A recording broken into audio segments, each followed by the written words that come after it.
बिस्मिल्लाहिर्रहमानिर्रहीम, अस्सलाम वालेकुम। बिल्ली थैले से आखिरकार बाहर आ ही गई है और जो बिल्ली थैले से बाहर आई है इसका नाम है नाकामी, शिकस्त और रुसवाई। हुआ ये है कि मुश्तरका इजलास जो असम्बली का और सेनेट का बुलाया गया है, पार्लियामेंट का मुश्तरका इजलास से बुलाया गया है, इसका एजेंडा अब सामने आ गया है। आपने सुना कि बहुत ज़्यादा स्पेकुलेशन थी, ये बातें हो रही थी सहाफ़ियों की तरफ से भी और हुकूमत भी कहीं ना कहीं इसके इशारे दे रही थी। अगर से दो मुतज़ाद बातें की जा रही थीं। अतातार कह रहे थे नहीं, जुडिशरी को हम कंट्रोल करने के लिए नहीं कर रहे, कुछ ऐसा नहीं है। कुछ वजीर कह रहे थे देखिए ना, जो कुछ जुडिशरी कर रही है कुछ तो करना पड़ेगा, इस तरह की बातें। फिर जरदारी साहब की मौलाना फजल रहमान से मुलाकात, उसमें भी पता लग गया है कि वो इसीलिए थी। महमूद अचकज़ई साहब कह रहे हैं कि जी 2 तिहाई अक्सरियत वो चाहते हैं, उसके लिए कोशिशें चल रही हैं अदलिया को कंट्रोल करने के लिए, सारी चीज़ें करने के लिए, हत्ता के कानून साजी के लिए, जिसका मैंने जिक्र भी किया अपनी वीडियो में कि ये भी हो रहा है कि किस तरह से हम जजेस को ट्रांसफ़र कर सकते हैं।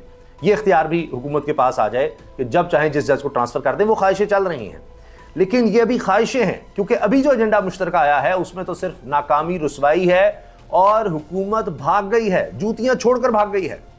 इसमें जो चीज़ सामने आई है, मेन चीज़ मैं आपको बता देता हूँ, इसमें 23 नुकाती एजेंडा है शायद। उसमें मेन बात यह है कि इस्लामाबाद वफाकी दारुल हुकूमत, शहर इक़्तिदार, वहाँ से हुकूमत इलेक्शन से भाग गई है। बल्दियाती इलेक्शन होने थे जो 2022 से हम सुनते आ रहे हैं कि होंगे होंगे होंगे, लेकिन हुकूमत को नजर आता है कि दारुल हुकूमत इनके हाथ से निकल जाएगा। वहां पर बल्दियाती इलेक्शन, लोकल गवर्नमेंट के इलेक्शन हो गए। सारी दुनिया में, पूरे पाकिस्तान में हर एक को पता लग जाएगा कि ये तो वफाकी दारुल हुकूमत से हारे हुए हैं, क्योंकि ये बात तो सबको पता है कि फॉर्म 45 में तीनों सीटें जो कौमी असम्बली की थी वो तहरीक इंसाफ जीती थी। वो आज तक केस चल रहा है, वो आगे नहीं बढ़ने दिया जा रहा। तो अब बल्दियाती इलेक्शन लोकल गवर्नमेंट के होंगे तो वहां उससे भी ज्यादा बदतरीन शिकस्त हुकूमत को मिलनी है। क्लीन स्वीप कर जाएगी तहरीक इंसाफ, तो लिहाजा अब वहां से भागना है। और चूंकि हाई कोर्ट के ऑर्डर्स हैं कि जी इलेक्शंस करवाएं, इलेक्शन कमीशन और हुकूमत ने मिलकर कई बहाने लगाए। 2022 से नहीं हुकूमत चलती आ रही है कि इस वजह से नहीं कर सकते, वो जी अब दोबारा हल्काबंदियां होंगी, आबादी बढ़ गई है, फलां है, सीटें बढ़ा रहे हैं, ये करें वो करें। तो इस्लामाबाद हाई कोर्ट का चूंकि ऑर्डर था, तो अब उस ऑर्डर को नाकाबिल अमल बनाने के लिए और उसमें रुकावटें खड़ी करने के लिए अब ये बल्दियाती एक्ट में तरमीमी बिल लाया जा रहा है। उसमें तरमीम की जाएगी कि जी अभी ये 9 और 10 अक्टूबर का कह दिया इलेक्शन कमीशन ने। क्या करता वो, यहाँ बताता है जी अब हमें बचाओ, अदालतों का दबाव है। क्या अगर इस्लामाबाद हाई कोर्ट का दबाव आ जाता है, अदालतों का आ जाता है, तो फिर हुकूमत आती है, इलेक्शन कमीशन का साथ देती है। इलेक्शन कमीशन जहाँ मुश्किल होती है हुकूमत का साथ देता है। यही कुछ हो रहा है। तो अब ये किया जा रहा है कि इलेक्शन कमीशन को थोड़ा एम्पावर करके, या ये कि जी नहीं अभी इलेक्शंस हो ही नहीं सकते, कोई और गड़बड़ निकाली जाएगी, ये मसला है वो मसला है, या दोबारा कोई नई हल्काबंदियाँ या नई पॉपुलेशन, कुछ ना कुछ बहाना करके तो ये इलेक्शन अभी एक दफ़ा फिर मुलतवी करवाए जाएंगे, जो 9-10 अक्टूबर की तारीख इलेक्शन कमीशन दे चुका था।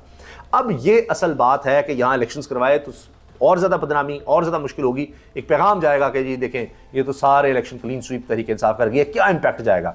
तो उससे भागना है असल मकसद। तो ये चीज़ आ गई। दूसरी बात जो हमने करनी है वो है कि 2 बड़ों की छुट्टी होगी, एक नहीं 2 बड़ों की छुट्टी, जिसके लिए ये अदलिया पर जाएंगे। ये जो भी आईनी तरमीम की बात थी इसमें बड़ा वाज़ेह था, हमने आपसे अर्ज़ किया था कि आइन इसमें वाज़ेह है कि मुश्तरका इजलास नहीं, कौमी असम्बली का अलग इजलास है, वहाँ से 2 तिहाई अक्सरियत चाहिए आपको। फिर सेनेट का इजलास होगा, उसमें भी 2 तिहाई अक्सरियत चाहिए, जो कि हुकूमत के पास नहीं है। ठीक है, फजल रहमान साहब के पास भी भाग रहे हैं, लेकिन वो भी काफ़ी नहीं होगा। उसके बाद अवामी नेशनल पार्टी को भी साथ मिलाना होगा।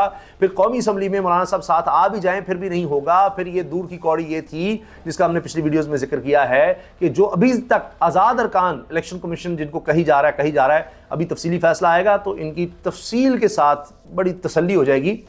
तो इन्होंने फिर कानून साजी भी की है कि जी जो तो शामिल हो गए तहरीक इंसाफ में, पहली जिन्होंने जमा कराए थे, ठीक है, अब नहीं हो सकते, अब नहीं।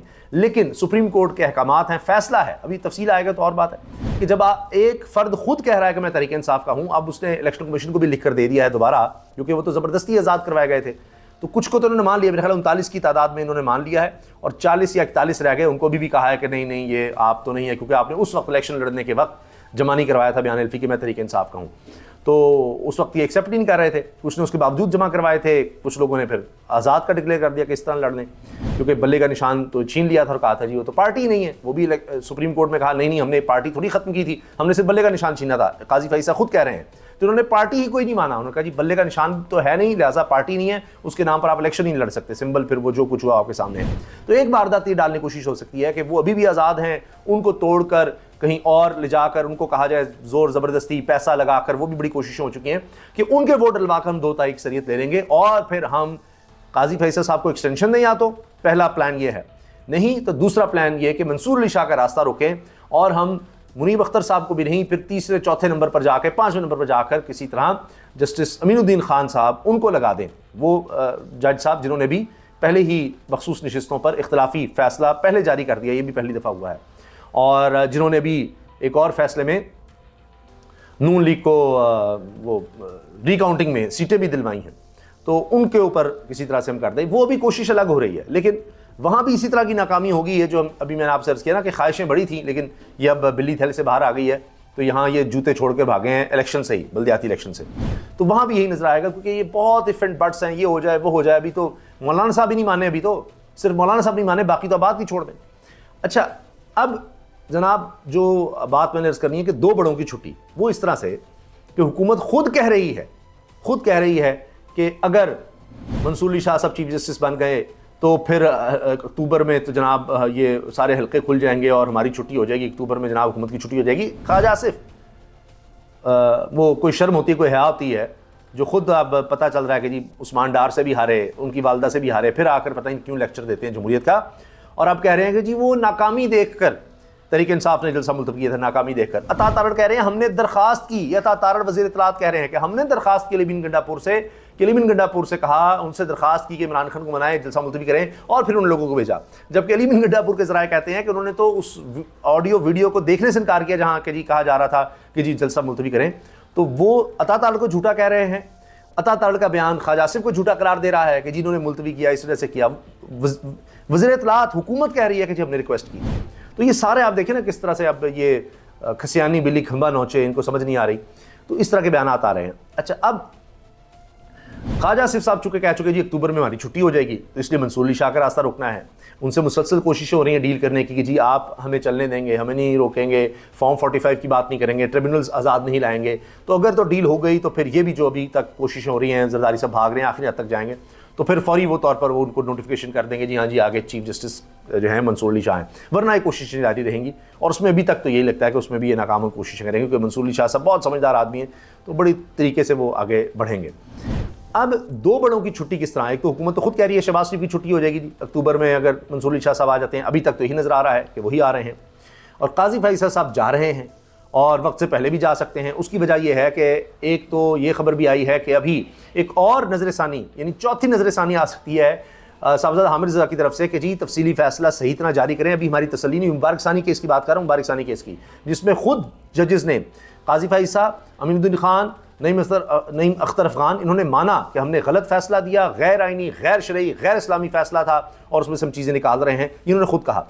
तो अब हामिद रज़ा साहब कह रहे हैं हम दोबारा जाएंगे, साथ वो कह रहे हैं हम रेफरेंस भी लेकर जाएंगे। अगर रेफरेंस काजी फैसल साहब के खिलाफ आता है, जिस तरह मतीउल्लाह जान साहब ने कहा कि जी जब जजेस गलती माने और वो करें और बार बार गलती करें कि पहले फैसला गलत दिया, फिर नज़रसानी गलत की, फिर दोबारा जिस तरह से केस चलाया वो भी गलत, और ये भी मिसकंडक्ट है, ये तो बात सब कह रहे हैं कि मिसकंडक्ट है कि जी एक सेक्रेटरी को भेजे, चीफ जस्टिस अपने सेक्रेटरी को भेजे एक बंदे को लेने के लिए, मौलाना फजलुर रहमान साहब को, उनको चैम्बर में भी बुलाया जाए, उसके बाद फैसला सामने आए, और मौलाना फजलुर रहमान वो हैं जिनके लिए अब कोशिश की जा रही है कि वो शामिल हो जाएं, 2 तारीख अक्सरियत आ जाए ताकि हम काजी फैसल को एक्सटेंशन दे सकें। तो ये तो मिसकंडक्ट है कि आप एक शख्स को आउट ऑफ द वे जाकर उसको बुला रहे हैं, कर रहे हैं, अकोमोडेट कर रहे हैं, और बता रहे हैं कि मौलाना साहब ये, मौलाना साहब वो, उनको रिसीव भी करें, फलां भी करें, कि जिसके वोट की ज़रूरत जरदारी साहब को है, इसलिए कि काजी फैसल को एक्सटेंशन दी जा सके, तो बेनिफिशरी को इस तरह से किया जाए। तो ये कहानी बड़ी एक यूँ समझे कि पुरस्कार भी होती है कि आप देखें कि चंद लोगों को रोक दिया गया, साहबजादा हामिद रज़ा को रोक दिया, मुफ्ती हनीफ को रोक दिया, अच्छा उसके अलावा जनाब लतीफ़ कोसा को रोक दिया, एक और साहब, इन 4 लोगों को रोक दिया, बाकी को कहा अंदर आ जाए, जिसमें मौलाना साहब थे, चैम्बर में बुला के सारा गुफ्तगू रशीद की, उसके बाद जनाब फिर फैसला आया। तो ये क्या है? और काजी साहब के खिलाफ अगर रेफरेंस आता है तो फिर रेफरेंस में काजी फैसल साहब तो नहीं होंगे, अपने खिलाफ रेफरेंस में वो नहीं होंगे, तो फिर दीगर जजेस होंगे, जिनमें मंसूर अली शाह साहब भी होंगे, मुनीब अख्तर भी होंगे, दीगर हाई कोर्ट के जजेस होंगे, तो वहाँ फिर मसला ख़राब होगा। तो लिहाजा फिर छुट्टी 2 की होगी, शहबाज शरीफ भी जाएंगे, मंसूर अली शाह साहब आएंगे तो, और काजी फैसल साहब तो जाएंगे ही जाएंगे। तो 2 बड़ों की छुट्टी हो रही है, 1 की नहीं हो रही। और अदालतों का भी सुन लें कि क्या हुआ है, जिससे नींदें उड़ी हुई हैं। छुट्टी के दिन अजाब बना हुआ है हुकूमत के लिए कि जी क्या करें क्या ना करें, जिस दिन खबरें आती हैं। 3 दिनों में 6 लोग जो लापता थे तहरीक इंसाफ के, 3 दिन में 6 लोग बाजियाब हुए हैं, सामने आए हैं। और इनमें वो नौजवान भी है कि जो 22 अगस्त को जलसे में आया था, मस्जिद करीबी में गया, बैग रखा उसने, वो दोबारा आया बाहर देखने के जलसागाह के लिए क्या हो रहा है क्या नहीं हो रहा, दोबारा मस्जिद नमाज पढ़ने गया तो वहाँ उसको गिरफ्तार कर लिया कि जी ये तो बैग इसका मशकूक बैग। उसमें से कुछ भी नहीं निकला, वो बेचारा सादा सा था। फिर शख्सी ज़मानत पर उसको रिहा कर दिया। वो कौन सा दहशतगर्द था जिसको आपने शख्सी ज़मानत पर रिहा कर दिया है? दीगर कारकुन और लोग थे, 2 भाई थे, वो भी लापता थे, वो भी सामने आ गए हैं। और किस लिए आए हैं? इस्लामाबाद हाई कोर्ट की वजह से, जस्टिस गुल हसन औरंगज़ेब की वजह से। वो कहते हैं कि मैं ऐसा फैसला दूंगा कि फिर लग पता जाएगा। तो जब वो इस तरह चलते हैं, आगे बढ़ते हैं, और ये दीगर जजेस भी, जिनमें चाहे बाबर सत्तार हैं, चाहे दीगर जजेस हैं इस्लामाबाद हाई कोर्ट के 6 जजेस जिन्होंने ख़त लिखा, सिवाय चीफ जस्टिस आमिर फारूक के, तो वो जिस तरह चीज़ों को लेकर चलते हैं तो एक प्रेशर बिल्ड होता है और वक्त लगता है, लेकिन फिर बाजियाबियाँ होती हैं। वो नहीं मैनेज हो रहे जजेस, तो आपने देखा उनको जिस तरह से थ्रेट्स का सामना था, जो कुछ हुआ, और फिर उन्होंने ख़त लिखा। उनको असल में काबू करने के लिए जो मैंने अर्ज़ किया ना, कि अभी भी ये मैं आपको कन्फर्म रिपोर्ट दे रहा हूँ कि कानून साजी की कोशिश हो रही है। वज़ारत कानून के अंडर ये चीज़ें गई हुई हैं कि किस तरह से हम ये इख्तियार ले सकते हैं कि आइन में जो पहले दर्ज है कि आप जज की मर्जी के बगैर उसको दूसरे सूबे में नहीं भेज सकते। ना सिर्फ जज बल्कि दोनों चीफ जस्टिस उस हाई कोर्ट के और चीफ जस्टिस पाकिस्तान भी उसमें होंगे और इनकी रजामंदी शामिल होगी, और उस जज की भी। अब वो उस जज की रजामंदी निकाल कर बाकी चीज़ें मैनेज करके जी इस्लामाबाद हाई कोर्ट के जजों को, ये जो अब काबू नहीं आ रहे, इनको इधर उधर फेंको, आज़ाद मंच जजों को कंट्रोल करें, बाकियों को सबक सिखाएं, उसके लिए भी कोशिशें जारी हैं। लेकिन अभी जो मैंने आपको बताया, नाकामी, रुसवाई और ये भागे हैं, शिकस्त उन्होंने कबूल की है, अभी तो ये पड़ाव है, ये भी इनको पहली शिकस्त बड़ी ये हुई है। आगे अभी मैच बाकी है, आगे देख लेते हैं। मैदान है और शिकस्त इनको नज़र आ रही है, दौड़ भाग कर रहे हैं, लेकिन अभी तक बात बनती नज़र नहीं आती। इजाज़त दीजिए, अल्लाह हाफ़िज़।